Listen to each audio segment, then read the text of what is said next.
Every year, we have to go through this. Yeah, we've got a mom that's been through this. I think this is her 7th or 8th year with her 3 little children that she's been here.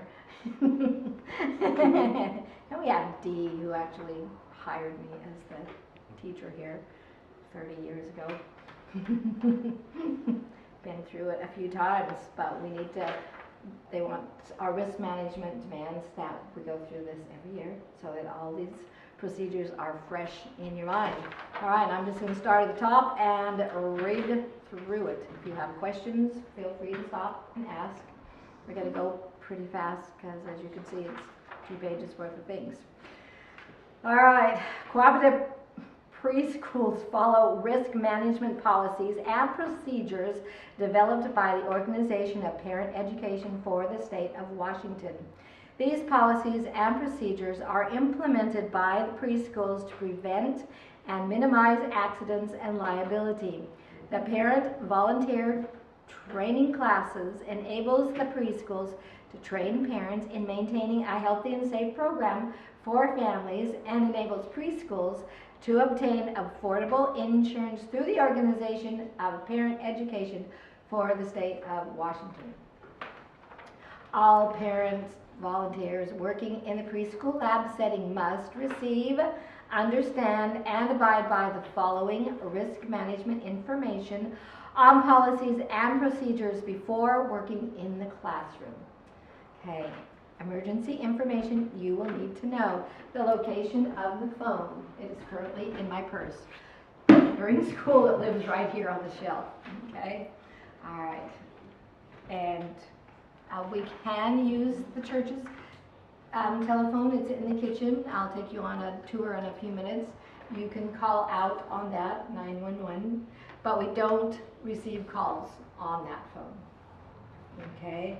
If you need to get a hold of us, you can call the class telephone, which is, should I give you that number, right? I think I should give you the number, 253. Well, everybody had on the business card if they received the calendar. Oh, okay. Did you already get it? Communications page. Okay, all right. Give it to us anyway. All right, 253-905-6009. But I try not to let it go to the answering machine. If I get to the phone, I will, but occasionally you might have to leave a message, and we always check as quick as we can to see who called and what's going on. Okay, so reason for calling the classroom is if you are going to be late picking up your child. That's one of the biggies. Let me know what's going on, okay? Because someone has to stay in the classroom with me till you get here to pick up your child. Okay. All right. If you don't remember the phone number for the classroom, text somebody that you know or do a Facebook Yes. post because someone inevitably is going to be monitoring that Yes, and be able to that's relay information. right.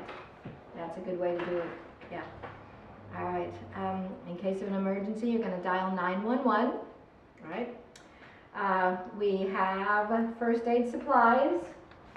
You'll see back here on the shelf, it's a gray box with a red cross on it.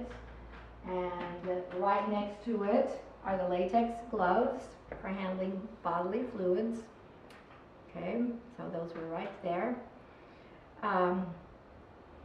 So you're going to use the gloves if a child in the class has had a toileting accident other than your own and you need to help them change. And obviously if somebody's had a bloody nose, grab some Kleenexes, give it to the child, and then put the gloves on before you actually have to help very much. But make sure that you wear the gloves for your protection as well as the child's. Okay, location of emergency contact information next to both doors. Coming to that door soon, is the emergency contact information that tells you to dial 911, and when you do that, make sure that you tell the operator that this is a preschool with small children, and you can also say there are women here, and that brings them very quickly to come.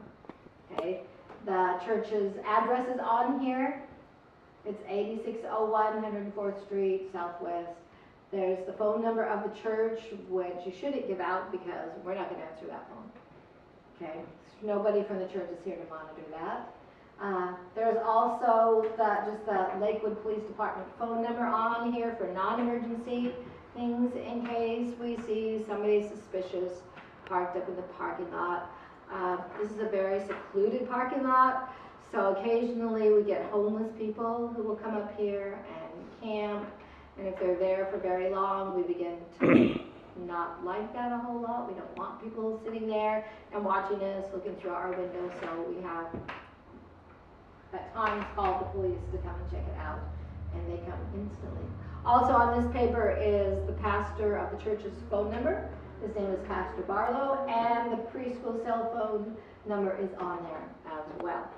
There is what to do during a fire drill here. There is also the evacuation routes for leaving the building. We will go over those in a little bit more detail in a few minutes. So by that door and that door, you can see the sign that says emergency procedures, but they're getting very raggedy, so we took them down and no one put them back up yet.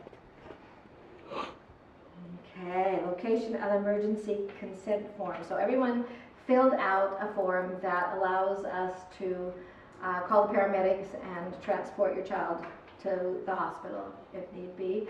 Those are kept in a special envelope right up here. It will be closed actually, and we'll open that and take that out if we have to transport your child. So everybody is aware that you filled that out, right? Yes, yes. So what would usually happen is if there's a really bad problem, we would call 911 first, then we would contact you, and then if need be, then I would accompany the child and paramedics to the hospital. Helping parents would stay in the classroom and contact the other parents. Class would be dismissed, okay? So you'd have to stay till all the children are picked up. All right. Emergency procedure plan, who does what in an emergency. So over here, the detail of our fire drill is also what we do if we have to evacuate the classroom. So parent number one is going to grab the roll sheet, which lives on the end of the cubbies right here. Going to grab that and help me gather the children. We would gather here or over there and leave the room. Okay. Parent number two is going to grab all the kids' coats and backpacks if there's time. If there isn't time for that, then we won't. You'll just come with me and out the door and help me get the children to our assembly area. Parent number three is going to check all the rooms, check the bathroom, check under the tables, check the hall really fast, and then come with us outside. Any questions? Okay. All right. If an accident occurs, immediately alert the teacher who will administer first aid. Do not move the child or adult until the person has been assessed for any injuries. Follow certified first aid procedures. Location of allergy lists are on our parent board. Over here, we don't have anybody with any really awful allergies as far as food goes. We don't have anything like that. I believe we have amoxicillin. Right? And that's important to know if we have to transport the child. But that is all on the medical permission slip. Okay. Medication policies. We do have policies that if you must give your child medicine while they're at school, I can give you a form to take to your doctor to fill out, and then I could give it to them. If it's just you going to give your child the medicine at school, that's fine. Just come and do that. Generally, you can work around the school schedule. We're not here for that many hours, so you try to do that. But if you need to do that, let me know, and I'll give you the doctor's sheet for that. Also, if your child needs an EpiPen, and we don't have anybody this year that I'm aware of that needs that, but I would give you the slip for your doctor to fill out, and you would bring me the EpiPen, and we would store it in the closet over there. Okay, fire and earthquake procedures and location of emergency kits. All right, so we kind of talked about the fire. We leave. This building is monitored by Sonatrol. I absolutely have no idea what it would sound like. I don't know what it is. If there's smoke in the building, it goes off. I have no idea. But when we do our fire drills, we have a little conversation first about what would happen if we smelled smoke in our classroom, and we get 1,001 different answers. Crawl under the table, go to sleep, whatever. And so we finally come around to where we decide that smoke is not healthy and we have to leave. So then we practice, so I take the bell, I ring our bell, and we all go outside. We generally evacuate up to the parking lot up here, where we take roll, and we cheer because we did a great job with our fire drill, and we come back inside. That's how we do that. We do those monthly. We do earthquake drills. We're required to do them in October and February, and they're a lot of fun. The kids love it because you get to crawl under the table. What can be more fun than crawling under the table? Nothing. So the way we explain that is at circle time, we'll build a little town out of blocks, and we talk about sometimes the earth moves, the rocks shift around, what happens to the buildings, and we all make the town fall down. And what happens? What might happen to your head if the building's gonna tip over a little bit? You know, so we practice coming over and getting under the tables, and they just think that is hilarious and fun, and we love it. And it actually works. It actually works because we were in the Nisqually earthquake, 2001, and everything we practiced, we did perfectly. The one thing we had not practiced was when we evacuated the building, bringing our sign-in sheet with us. But other than that, everything went well. The kids knew exactly what to do. They thought it was really hilarious. We were getting ready to go outside. We already had our coats on, and we heard it because at the time we were in Steilacoom. And it was really loud, and I didn't realize what was going on, and then it's like, oh, I think we're having an earthquake. I said, earthquake, and the kids all go, yay! And we went under the tables, and it was really cool. They were very quiet. The parents were scared to death, and we could see the sidewalk, the road outside our window just going up and down like this, and the kids thought that was so neat, and some told their parents that grass was wiggly. We had wiggly grass at school. And it stopped, and we grabbed everybody, and we went outside, and the parents showed up a few minutes later. The parents were very panicked. The children were happily playing on the playground.